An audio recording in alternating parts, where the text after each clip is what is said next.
Looking luxurious is not about money. It is about the small details you've never noticed. The way you mix textures, the way in which you layer, even the way you wear your coat can completely change the vibe. In this video, I'm sharing 10 easy tweaks you can make today that instantly scream luxury without the luxury pricing. These are fun, easy, affordable, and it'll change the way you see your own closet. Let's dive in with number 1, drape.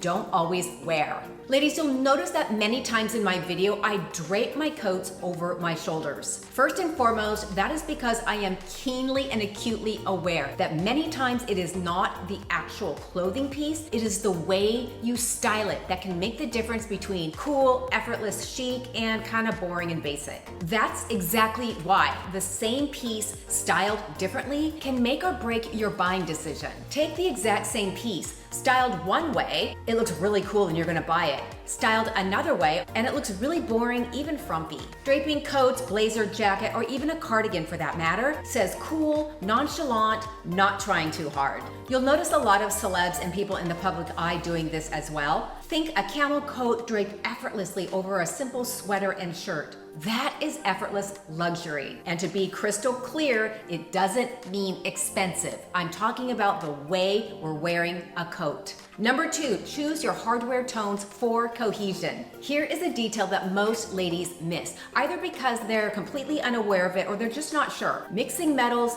yes or no. In short, no. A silver buckle, gold earrings, rose gold chain on the bag reads messy, not streamlined. It is not a glaring detail, but it is one that can subtly throw off an otherwise chic, cohesive look, and people may not know why it looks slightly off, they'll just know it looks off. Instead, look to keep all of your metals cohesive, all gold or all silver. It reads intentional and luxe versus chaotic and not put together. Think gold buckle, gold hoops, gold hardware on the bag. It instantly pulls together and looks richer. Let me give you just an example from what I'm wearing today, ladies. Notice I've got gold hoop earrings, I've got my favorite gold chain necklaces from LANA, and I'm wearing a gold watch. Look how beautiful this looks. It just looks, well, let me take this off so it's not distracting. It looks elegant, warm, and pulled together. You probably wouldn't think twice about it. Watch when I integrate silver. Oh, it's in my back pocket.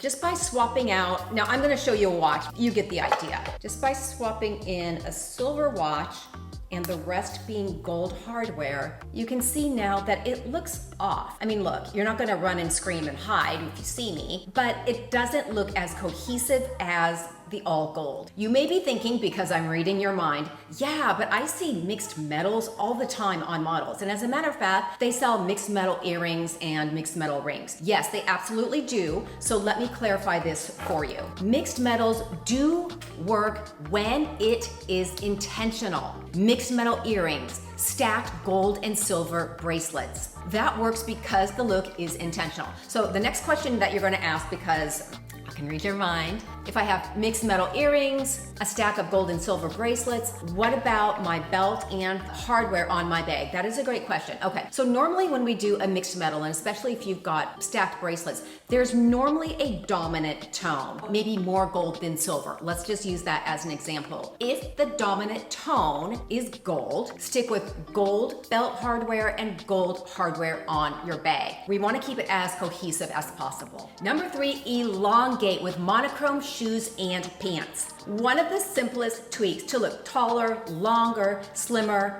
more sophisticated and luxurious is matching your shoes to your pants. Black trousers with a black shoe creates that nice, long, seamless visual line that we're looking for. Ivory slacks with nude shoes makes your legs go forever. It's such a small style tweak, but honestly, it makes the whole outfit look chic, streamlined, and completely cohesive. Dark denim, try a dark shoe like black, dark navy, or deep espresso brown. The concept, the idea is keeping a nice, long, cohesive visual line. To reiterate, I'm not saying that you have to match your shoes and your pants exactly. Let's say, for example, you have a beautiful pair of lilac trousers. You probably don't have lilac shoes in your closet, and that would be a little impractical. Instead, I would go with something along the lines of a light nude shoe. we're looking at a streamlined visual long line. Number 4, choose matte finishes, not super shiny. As a general rule, super shiny fabrics, ladies, read cheap, not luxurious. Think super shiny patent leather, vinyl, polyester satin. I mean, you can practically smell the plastic. And it doesn't matter how expensive the pieces were, ladies. Years ago, this is probably 10 years ago, I had a pair of black patent leather Christian Louboutin ankle boots. I loved those flipping boots. I wore them everywhere. They were like $1,000, really expensive, and this is 10 years ago. My point is, it doesn't matter how expensive something was. If it looks shiny and super glossy, it has the tendency to cheapen a look. Instead, look to choose more matte finishes, which are always going to look a little bit richer. A pair of matte trousers are going to look cheap. Vinyl shiny leggings are always going to look cheap. This is a good one, ladies. Pay attention to the style and size of the bag to whatever you are wearing. Look, luxury style is all about balance and proportion. The wrong size bag is going to make an otherwise great outfit look mismatched, and it's going to look like you don't know what you're doing. For example, you're not going to carry a huge slouchy tote or day bag with a chic cocktail dress. Doing so not only downgrades the look, but it just doesn't look right. It looks off. Choose a smaller, more structured bag for cocktail, night out, date night. I always choose one that comes with a chain because I like to have hands-free option. You can tuck it in if you want to use it as a clutch, especially at a cocktail party. You want the option to put the bag over your shoulder so that you've got one for a cocktail, the other to shake hands. We need options, people. For ladylike suiting or day dresses, think along the lines of a petite structured top handle with a similar look or vibe of this Lady Dior bag that I'm showing you, which says elegant and expensive. For clarity, I am not telling you to buy a Lady Dior bag. These are thousands and thousands of dollars. I'm just using this as an example for a smaller structured bag that is great to carry during the day when you're wearing something that is a little more tailored and structured. For everyday chic, choose a medium bag. Jeans and a blazer, trousers and a knit, workwear looks. Balances casual polish without looking too, I'm going to the office and carrying my briefcase. Use larger bags for a relaxed outfit and travel looks. Totes, slouchy hobos are absolute perfection with these types of looks. Side note, ladies, the size of a large tote or satchel should be to scale with your frame. In other words, those really cool, big, oversized totes look great if you're tall. If you're petite like me at 5'2", a big tote makes you look like a little girl playing dress up. Put it on your cute self, look in the mirror and think, does this look to scale with my frame? That's it. Next, tone on tone layering. Luxury design houses love tone on tone, and so do I. It is one of my absolute favorite aesthetics. Tone on tone isn't about prints. It's about creating visual interest with layers of color in the same family. Let me show you. Think ivory with cream, beige with camel, navy with midnight blue. Look how beautiful and luxurious these pieces look, ladies. It's soft, sophisticated, and it reads subtle, refined luxury without saying a word. And suddenly, you look like you've stepped out of a Celine ad without spending a dime. Zippers. Choose invisible zippers versus exposed zippers. One thing that can instantly cheapen a look are those big, bulky, exposed zippers. High-end designers almost, and I stress almost, hide their closures because clean, streamlined looks equals expensive. If you're shopping, look to choose trousers with a side zip or a neatly hidden front one. It's those little finishes that make a huge difference. So you may be thinking, yeah, but I have seen exposed zippers on Victoria Beckham designs, Tom Ford designs. Yes, you are absolutely right. But here's the difference. High-end designers like Tom Ford, Victoria Beckham will sometimes use exposed zippers more as a bold design statement. But in fast fashion, exposed zippers are just a cost-cutting measure. So how do you tell the difference? If the zipper looks intentional, luxe, polished, it can be very chic.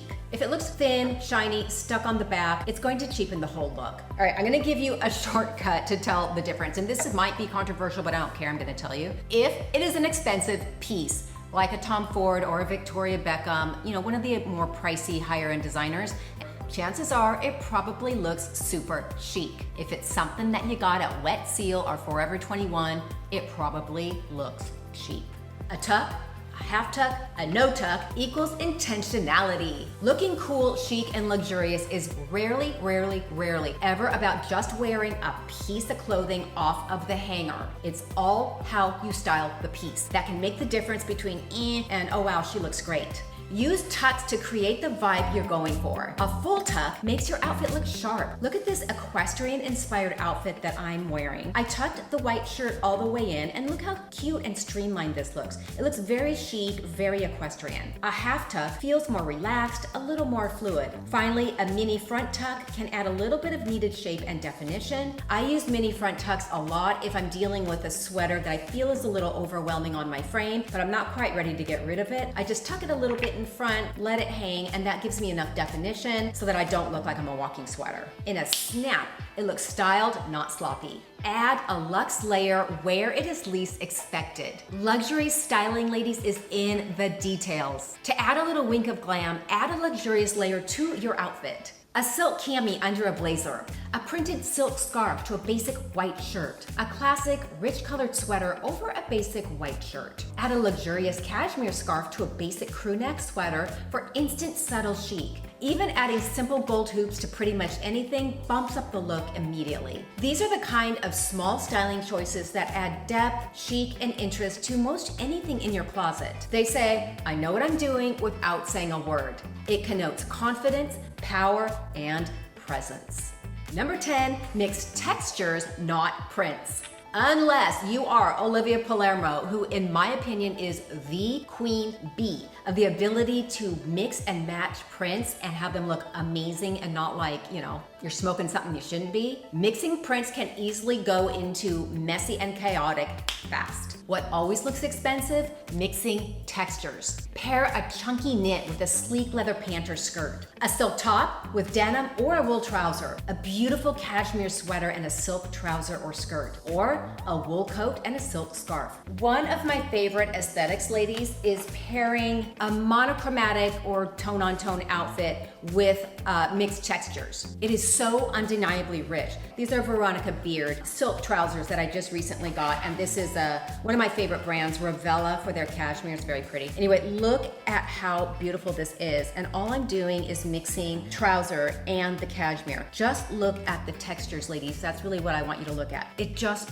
looks gorgeous and rich. This type of a combo looks like you just finished shopping rodeo. It is the contrast that creates the richness. The truth is, luxury is not about the Benjamins, y'all. It's about making small, simple choices that cumulatively result in a richer, more luxurious look. And for more juicy style videos, you're not gonna wanna miss my next one, how to fix these 7 frumpy style mistakes. Have a great weekend, ladies. Take care. I'll see you Tuesday.